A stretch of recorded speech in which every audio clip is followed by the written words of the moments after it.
שיר למעלות, אשא עיניי אל ההרים, מאין יבוא עזרי.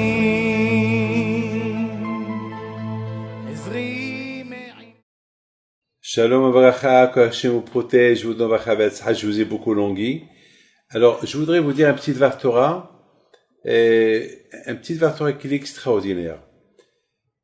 Vous savez que dans la paracha de cette semaine, HaKadosh Baruch Hu l'a dit à Moshe Rabbeinu, Moshe, avec tout le mal qu'ils ont fait, les Midianim au peuple juif, à cause d'eux, il y a eu 24 000 morts, parce qu'ils ont fait faute avec des femmes.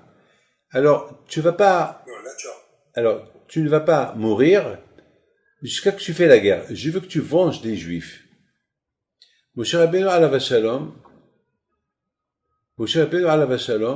qu'est-ce qu'il a fait? Il est parti, il a dit au Bnei Israël, il faut préparez-vous que chacun il apporte 1000 soldats et sortez faire la guerre contre les Midianim, pour venger le nom d'Hachem. HaKadosh Baruch Hu, il a dit à Moshe Rabbeinu, tu venges la mort des 24 000 juifs, des Midianim. Et Moshe Rabbeinu il a dit au Bnei Israël, allez-y faire la guerre pour venger le nom d'Hachem. De là, Hachamim, ils nous disent que Hachem et Am Israël, on est liés les uns avec les autres. On est liés. Nous c'est Hachem, Hachem c'est nous. Parce que Hachem, il a dit à Moshe Rabbeinu, venge les Bnei Israël, et Moshe Rabbeinu a dit aux Bnei Israël, allez-y, vengez le nom d'Hachem. Ça veut dire, Rabotai, celui qui fait du mal au peuple juif, c'est comme s'il fait le mal à Kadosh Baruch Hu. Voilà, c'est tout.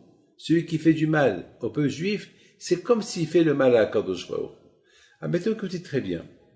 J'ai écouté une très belle question cette semaine. Alors, il y a 2 semaines, c'était la paracha de Balak.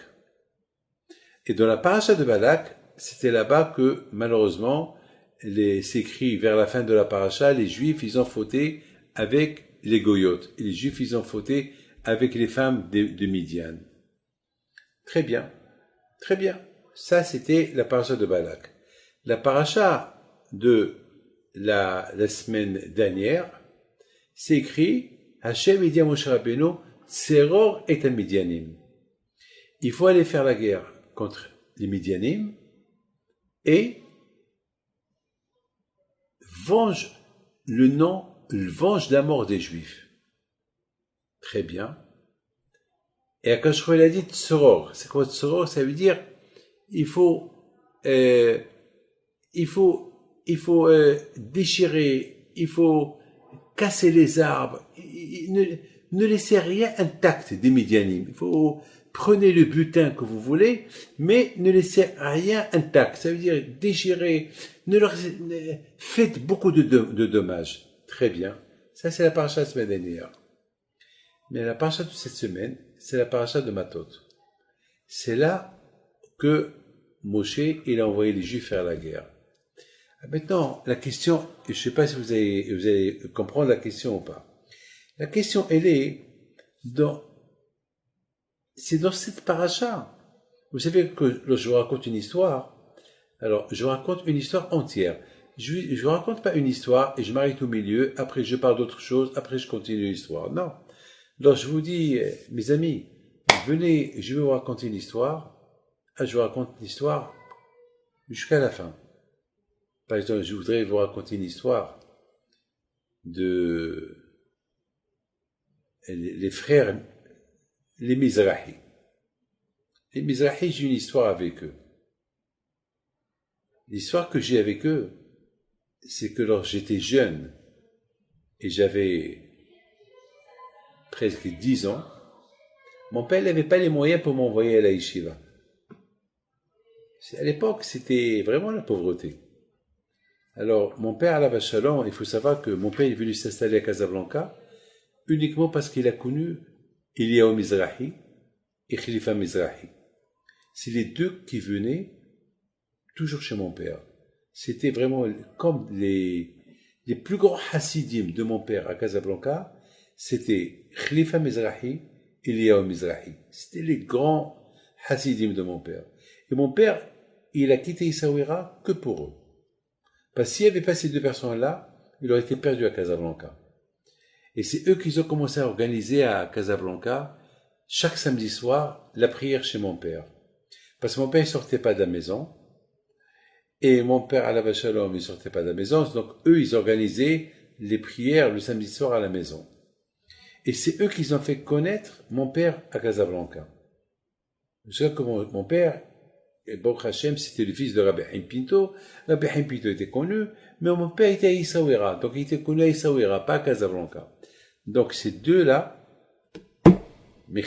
Khalifa et Eliaou, c'est eux qui ont fait connaître mon père à Casablanca. Maintenant, mon père, Alav Shalom, au moment qu'il devait m'envoyer à la yeshiva, il n'avait pas les moyens. Pour vous dire la pauvreté qu'il y avait à Essaouira à l'époque. Je me rappelle, on habitait à la rue des Anglais, la rue du soldat Maurice Shabbat.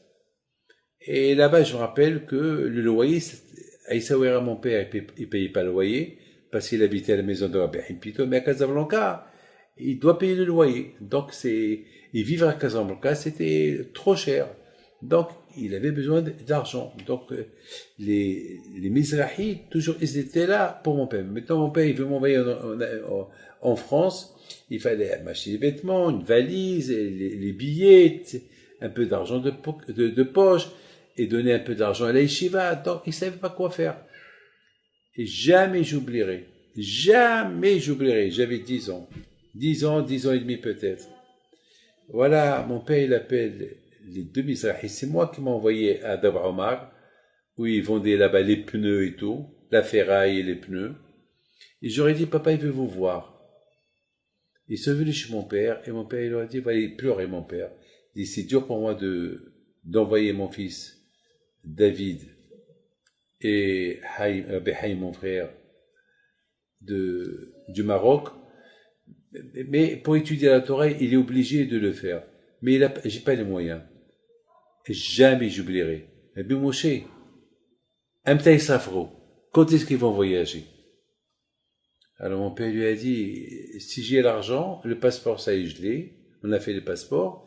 Si j'ai l'argent, donc il peut partir la semaine prochaine. Le même jour, ils sont venus le soir avec une enveloppe. Et avec cette enveloppe-là, ma mère, elle nous a acheté les valises, les vêtements, elle nous a acheté les billets. Et bien sûr, à l'époque, il y avait Rabbi Moshe Ibri, que le bon Dieu lui envoie une fois chez les mains. Il habite maintenant, il doit avoir 85 ans, 90 ans. Je ne peux pas vous dire quel âge il a aujourd'hui. Mais il doit être vieux. Et aujourd'hui, j'ai 70 ans. Donc, cette histoire, elle a 60 ans déjà. Donc, je ne sais pas quel âge il a. Peut-être 85 ans, je ne peux pas vous dire. À Kolpanim, il s'est passé que la semaine d'après, on est parti en train. Donc, ça, c'est mon histoire de mon voyage. Mais c'est quoi la suite? Eh ben, la suite, elle est, tout ce que je suis aujourd'hui, je peux vous dire que c'est grâce à ce voyage-là. Donc, maintenant, l'histoire, elle se complète. C'est-à-dire que toute mon histoire, c'est une seule histoire. Je suis parti à l'Yeshiva, d'une Yeshiva à une Yeshiva, et après, je suis resté toujours dans la Torah, je me suis marié, j'ai construit des Yeshivot, et voilà, en résumé, ma vie, elle est comme ça.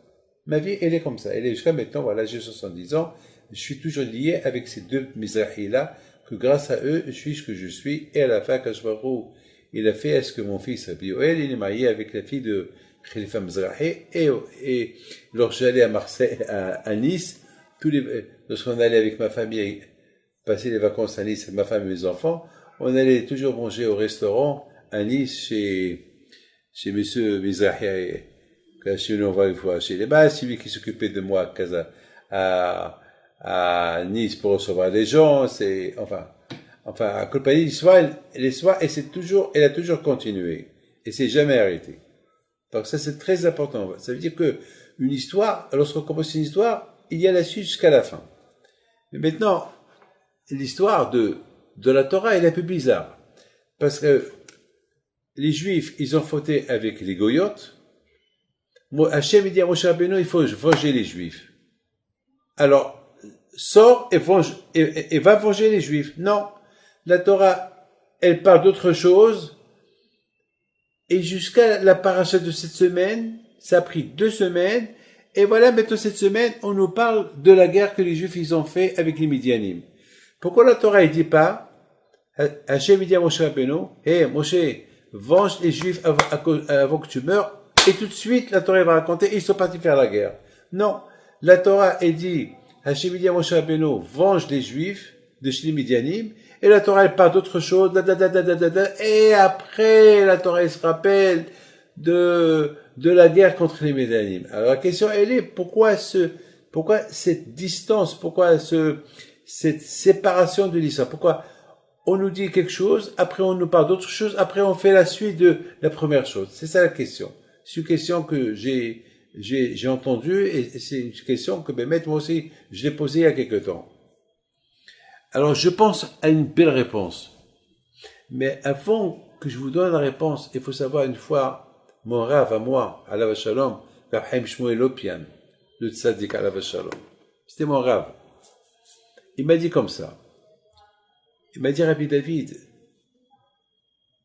il faut savoir que le Tzara est très fort lorsqu'il s'agit d'étudier la Torah. Le Tzara est très fort lorsqu'il s'agit avec une femme. Le Tzara est très fort. Il n'y a que la Torah et l'aide d'Hachem qui peut protéger. Il me raconte, il me dit, sur le Ktsot HaHoshen, le Ktsot HaHoshen, c'était un grand tzaddik qui a écrit des livres. Il a écrit Shaf Shma'atata, il a écrit Abnei Miloim, il a écrit un autre livre qui s'appelle le Ktsot HaHoshen. Et pourquoi il a écrit ces 3 livres-là? C'est parce que lorsqu'il était malade, ils l'ont obligé de manger à Kippour. Il ne voulait pas manger à Kippour, mais ils l'ont obligé. Il avait tellement de la peine parce qu'il a mangé à Kippour, c'est que Akadosh Baruch Hu lui a donné la récompense d'écrire 3 livres que dans toutes les shivot on les lit. Même le Rav à moi, Rav Chaim Shmuel Lopian, il a écrit un livre sur un de ses livres, Shaf Shma'atata. Revaha Shma'atata sur Shaf Shma'atata. Il me raconte comme ça. 1 an, 2 ans avant qu'il est mort. Il m'a raconté, il m'a dit, Rabbi David, je vais te dire la différence entre avant et maintenant. Avant qu'ils ouvrent un livre pour étudier la Torah, comment ils se préparaient les rabbanim. Le Ktsot HaHoshen, avant qu'il ouvre la Gemara et étudie, il commence à pleurer. Il disait, qui es-tu pour étudier la Torah d'Hachem? Tu es rien du tout. Racha, Malecha Saper Hokai. Toi, Racha, qui es-tu pour étudier la Torah? Et après, le Ktsot HaHoshen, il se calme et il dit, c'est vrai, je ne mérite pas d'étudier la Torah d'Hachem, mais quand même, c'est Hachem qui me l'a donné. Alors, puisque c'est Hachem qui me l'a donné, alors, c'est que je peux l'étudier. Il m'a dit à Chaim Shmuel Lopian, voilà comment les gens avant ils se préparaient pour étudier la Torah. Ils se préparaient pour étudier la Torah, pas comme aujourd'hui, une cigarette, un café, un petit déjeuner, et on va faire toutes les affaires du matin, et après, si j'ai le temps pour étudier la Torah. Là, on met la Torah toujours en liste d'attente, si j'ai le temps.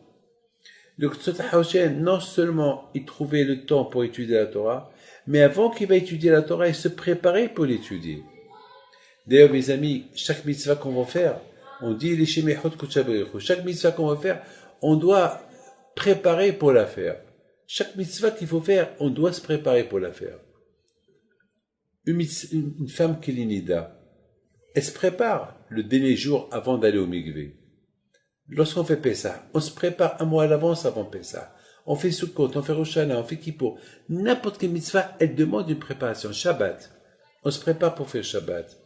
Mais pour se préparer pour faire Shabbat, il faut connaître les halachot de Shabbat. Et les halachot de Shabbat, ils ne sont pas faciles. Là, je suis en train d'étudier la Gemara Shabbat. C'est pas facile. Je vous donne parole d'honneur. Je découvre beaucoup de halachot. Mettons que j'ai 70 ans, je croyais qu'on pouvait faire ça et ça et ça. Et je découvre plein de choses que on n'a pas fait comme qu'il faut faire. Donc ça veut dire, à chaque chose, ça demande une préparation. Même mariage, tu te maries, il y a une préparation de mariage. Une mamie, ça a une préparation. Même un voyage, on se prépare pour le voyage. À chaque chose, Il n'y a pas une chose qui n'existe qu'on la prépare pas. Il y a ça, préparer, l'itkonen. On va prier le matin, on se préfère pour aller prier le matin. C'est pas quand j'ai le temps. Le fait déjà que tu as donné la tête, je me prépare pour faire la chose, alors tu vas bien faire la chose. On se prépare comment accueillir un invité. On se prépare comment accueillir quelqu'un qu'on aime. On se prépare pour, je sais pas, il y a toujours le mot préparer. Et quand les quatre et le prépare-toi pour rencontrer le bon Dieu. Après 120 ans. Comment on va rencontrer le bon Dieu après 120 ans? Avec les mitzvot qu'on va venir avec. Voilà. Je suis pas venu vide. Lorsqu'on va lorsqu'on est invité chez quelqu'un, on va pas les mains vides. On va avec avec un cadeau. Et là, au hôtel, lorsqu'on arrive dans l'autre monde après 120 ans, on va pas les mains vides. On va aller avec quelque chose dans les mains. Il y avait une fois, mon Rav Gershon Livman, une fois, ils l'ont arrêté à l'aéroport, ici à Tel Aviv, et check-in pour la douane, parce qu'il avait un sac. À l'époque, il était venu pour 1 jour, 2 jours, donc il est venu. Donc ils ont commencé à fouiller. Après, ils lui ont dit, ça vous dérange pas, on veut fouiller tes vêtements, et après, à un moment donné, ils lui ont dit, ses chaussures. À un moment donné, il leur a dit, écoutez, pourquoi, j'ai la barbe, quoi, je suis suspect? Pourquoi j'ai volé? Pourquoi j'ai l'air d'un suspect? Alors la douane lui a dit, écoutez, nous, on va pas d'après la barbe. Chez nous, notre travail, c'est chacun il est suspect. Nous, on cherche la drogue. Nous, on cherche les diamants. Nous, on cherche quelqu'un qui vole, qui veut faire entrer les choses à voler la douane. Donc, pour nous, tout le monde est suspect. Il leur a dit, mais attends, mais quand même, j'ai rien du tout. J'ai avec un petit sac, une petite valise où j'ai là-bas mes tchilines et 2 chemises. Il a dit, ben justement, tu es venu de la France. Et pourquoi tu n'es pas venu avec une valise? Le fait que tu viennes avec une petite valise, donc pour nous, c'est suspect. Peut-être il y a quelque chose dans la valise. Le Rav, il a commencé à pleurer. Il a commencé à pleurer. Ils lui ont dit, pourquoi tu pleures? Il leur a dit, je peux pas vous dire. Pourquoi tu pleures? Il leur a dit, pourquoi je pleure? Si je suis suspect parce que je suis venu avec une petite valise et je suis suspect que peut-être je suis un voleur. Alors, dans l'autre monde, j'arrive dans l'autre monde après 120 ans et j'arriverai qu'avec 1 ou 2 mitzvot, donc ils vont me fouiller parce que dans l'autre monde, c'est-à-dire pour vous, pour que je suis pas suspect, il faut que j'ai une valise, 2 valises. Alors, dans l'autre monde, si j'arrive avec un petit sac, quelques mitzvot que j'ai fait, ben, je vais être suspect. Alors, de maintenant, j'ai appris que il faut que je fais beaucoup de mitzvot pour qu'après 120 ans, alors j'arrive dans l'autre monde, j'arrive avec beaucoup de valises. Beaucoup, ils vont trouver beaucoup de mitzvot que j'ai fait. Je ne vais pas arriver avec un petit sac. Si j'arrive là-haut avec un petit sac, donc je suis suspect. Donc mes amis, dans ce monde-là, on vit dans un monde où il faut toujours, ça demande une préparation à chaque mitzvah qu'on fait. D'après ce que je vous dis, je comprends.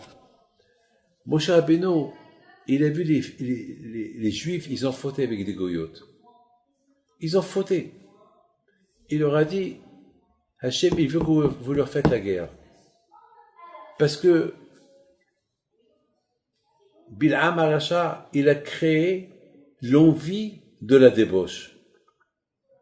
Alors maintenant, Hachem, il veut venger les 24 000 personnes qui sont mortes. Hachem, il veut qu'on venge les 24 000 morts.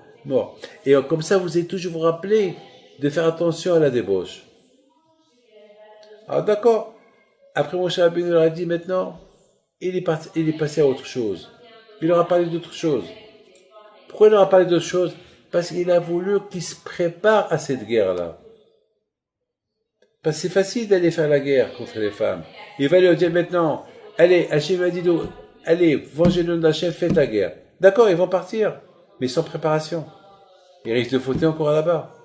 Alors le fait que Moshe Rabbeinu, il a donné il a dit, préparez-vous à la guerre que vous allez faire. Et entre-temps, il leur a parlé d'autre chose. Le temps qu'il leur a parlé d'autre chose, alors c'était le temps qu'ils se sont préparés pour aller faire la guerre contre les Midianites. Vous avez compris? Mais ça veut dire que chaque chose, ça demande une préparation. Et c'est la raison pourquoi Moshe Rabbeinu alav shalom, il n'a pas dit au Béni Israël d'aller tout de suite. Il leur a dit, Hachem, il m'a dit de vous dire de faire la guerre contre les Midianim, mais préparez-vous à la guerre. C'est pour ça que Moshe Rabbeinu, il a passé à autre chose, le temps que les Béni Israël, ils apprennent encore la Torah et se préparer pour aller faire la guerre. Et lorsqu'ils sont partis faire la guerre contre les Midianim, ils ne sont pas partis uniquement avec Pilhas, ils sont partis aussi avec les Kli Kodesh. Ils sont partis avec des instruments de Beth Amikdash. Pour qu'ils voient ces instruments de Beth Amikdash, ils pensent au Beth Amikdash pour ne pas qu'ils fautent. Ah, mais écoutez bien, je termine. Ils ont fait la guerre, ils ont gagné la guerre, aucun n'est mort. Ils étaient 12 000, ils sont partis 12 000, et ceux qui disent qu'ils sont partis 24 000, ils sont retournés après la guerre avec 24 000 personnes. Mais ils ont apporté avec eux toutes les femmes qui avaient, ils ont tué tous les hommes, mais ils sont venus avec les femmes. Alors, Moshe Rabbeinu leur a dit, pourquoi vous apportez les femmes? C'est avec ces femmes-là que vous avez fauté. Ils ont dit, on ne savait pas. Alors, Moshe Rabbeinu, il a dit, bon. Alors, toutes les femmes, parce qu'il y avait là-bas beaucoup de femmes qui ont fauté avec les Juifs. Donc, en Kolpanim, je vais faire l'histoire courte. Une fois que tout est réglé, les Juifs, ils apportent des sacrifices de hatat, des sacrifices d'une faute qu'ils ont fait.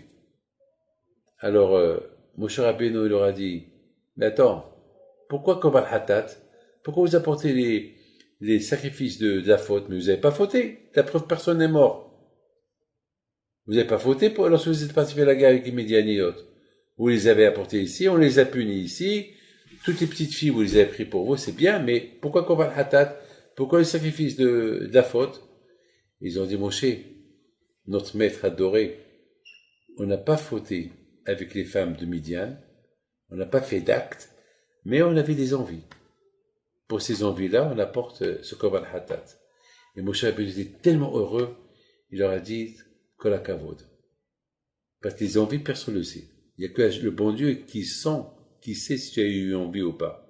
Mais moi, maintenant, si moi je vois une femme, que Dieu préserve, et j'ai envie d'une femme, vous allez savoir, non. Mais Hachem, il sait. Alors, le koval hatat pour les envies qu'on a eues. Peut-être vous avez compris maintenant, regardez bien. Imaginez-vous. Ils se sont préparés pour faire la guerre contre les Midianim. Ils sont partis, ils ont fait la guerre contre les Midianim.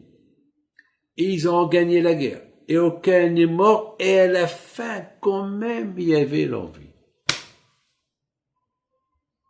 De là, on apprend combien chaque mitzvah et mitzvah on fait, on doit se préparer avant de la faire. Et selon combien la mitzvah elle est grande et elle est importante, la préparation elle doit être grande.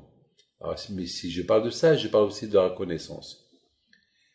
Combien on vous est reconnu, on a la reconnaissance vis-à-vis de vous, que vous supportez la Torah, et combien de reconnaissance nous avons vis-à-vis des deux Mizrahi, Khalifa et Eliyahu Mizrahi, pour ce que nous sommes aujourd'hui, moi et mon frère Rabbi Haim, c'est grâce à eux.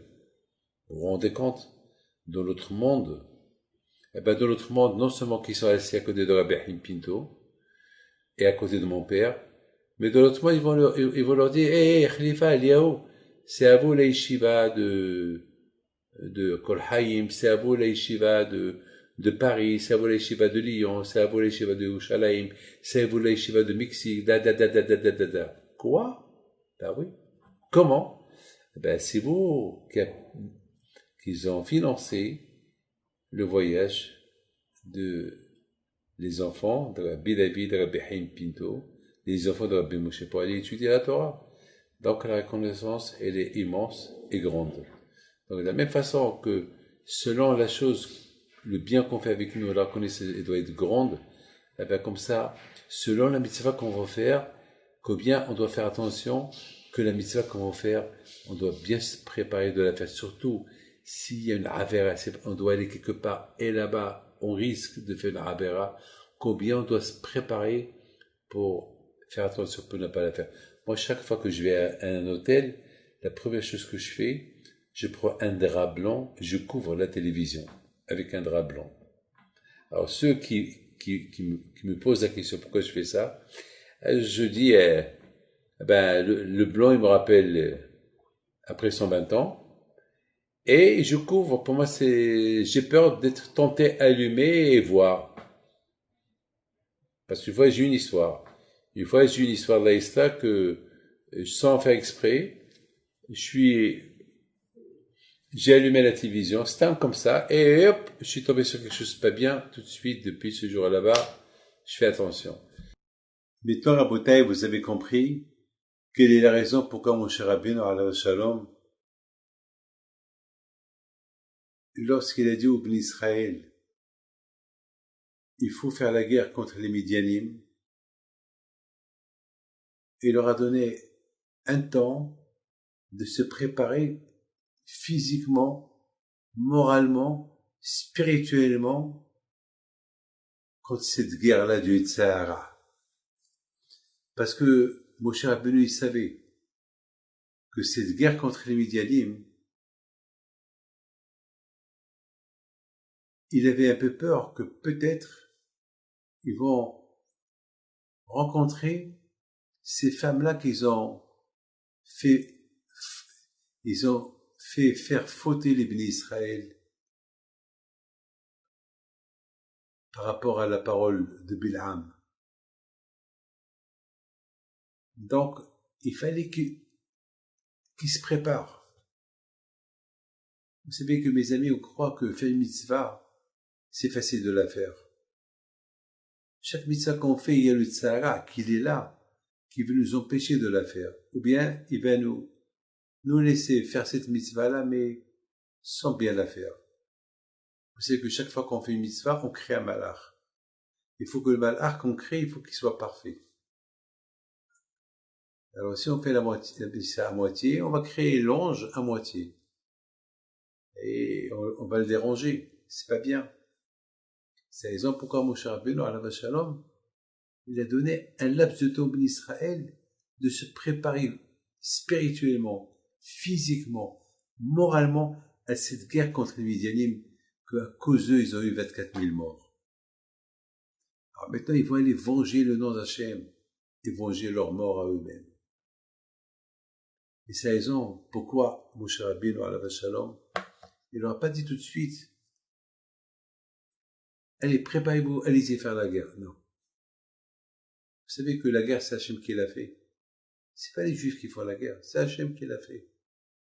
Toutes les guerres que David Amelech a fait, c'est Hachem qui l'a fait.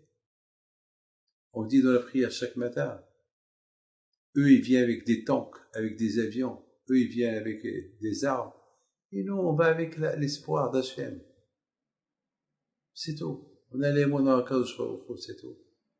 C'est pas nous qu'on fait la guerre. C'est ce que Hachem il a dit à Moshe Rabbeinu.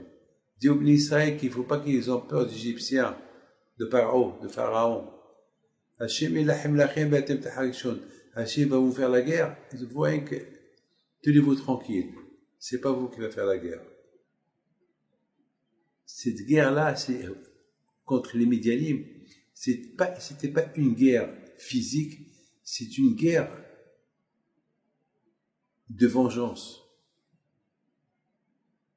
Et que les Juifs ils vont toujours se rappeler que cette guerre-là qu'ils ont fait, parce que les Midianim, ils les ont poussés à aller avec des femmes, ils ont fait Gilo Arayot, ils ne se sont pas comportés bien avec le bon Dieu, alors il fallait que maintenant ils vont faire cette guerre avec un seul but, venger la mort, ou bien venger la mort de ceux qui sont morts à cause de l'épidémie, et que presque tous les Juifs auraient pu mourir, et venger le nom d'Hachem.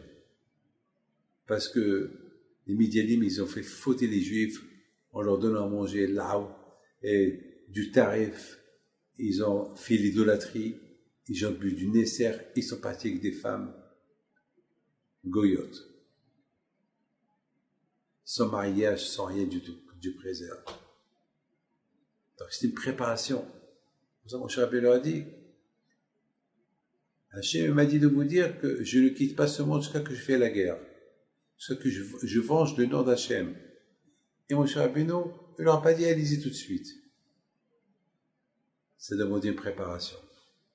Une fois que mon cher Rabbeinu, il a compris que maintenant les Juifs, ils sont prêts à aller faire la guerre, alors il a envoyé avec eux Pinhas, celui qui a arrêté l'épidémie, et ils sont venus victorieux, il n'y a pas un qui est tombé.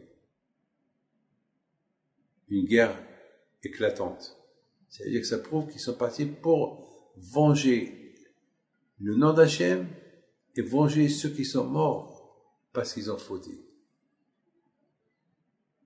Voilà mes amis ce qu'on apprend de cette belle paracha de Matot. Que Hachem vous protège et vous donne à vous tous la santé et la joie. Je sais que j'ai enregistré ce cours, le départ dans ma chambre et là au bureau. Bon, c'est parce qu'il fallait que j'ajoute ce petit morceau-là. Merci bien.